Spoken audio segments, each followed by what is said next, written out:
When people call me bossy, I reply, "You say that like it's a bad thing." Sometimes I want to say, "Let's talk about your imperfections." That shuts them up.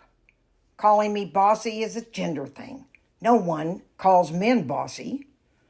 And I hate labels, but I sure have one. And you really have to work hard to see yourself like other people do. I remember the first time that I got to be boss. I got out in my driveway and I yelled, Red Rover, let the tricycles come over." I marked spaces with chalk on either side of the driveway. On arrival, I told them they had to parallel park their trikes or they had to go home. I pushed them into the slots. I made them try it again. I made them watch me do it. Each kid left proud of their success, and not one of them said, "Stop telling me what to do." Even at 4 years old, or whatever, I had the sense that I was in my element. And over the years, it's become very clear to me I was born this way. I take charge because I'm good at it. Now, a lot of people are uncomfortable with it, and for the most part, it's those bossy people. They want me not to boss so they can do it. Then there are those who want to have me take the reins so they can stand back and be critical. Lordy. You know, it's very hard to be in relationships if you're like me. I mean, all my nieces and nephews, after years of having the most fun auntie ever, suddenly had nothing to do with me because I was bossy, not a Christian, and I was not fit to be around their children because I was too weird. It cut me to the core, and I still feel it today. I was also never very good at relationships with men. After 2 years, I was usually out of there, and I tried everything. I even became a dominatrix, thinking, well, that's where the men are going to appreciate me running the show. I loved it at first, being the director, the stage manager, the actress, the writer. But God, it was a lot of work, and it was just too demanding on me. So I decided I should be a life coach. People would pay me then to boss them around.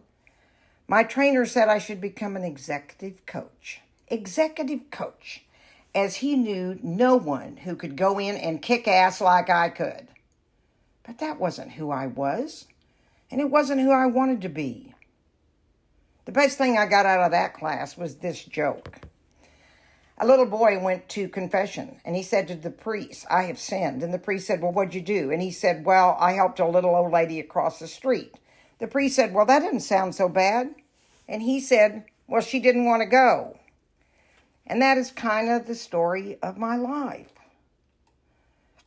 Recently, I went about asking people to describe me in one word. They said things like curious, speaker of the truth, perfectionist, detailed, opinionated, creative, artistic, teacher. And you know what? Not one of them said bossy. The irony today, for me at least, is that with my loss of vision, I can't drive or do much anymore like I used to. But I appreciate and depend on people, like these people who gave me a new label, to tell me what to do, where to step, caution me about this or that, tell me what's on the menu at the restaurant, and effectively keep me safe. There's been many times I said if I can make a difference in one person's life, then that's enough.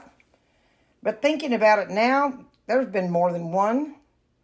A vet, after 30 years, pulled me aside at a party and said, "I've never really thanked you for your advice. You told me what to do. It changed my life. It saved my life."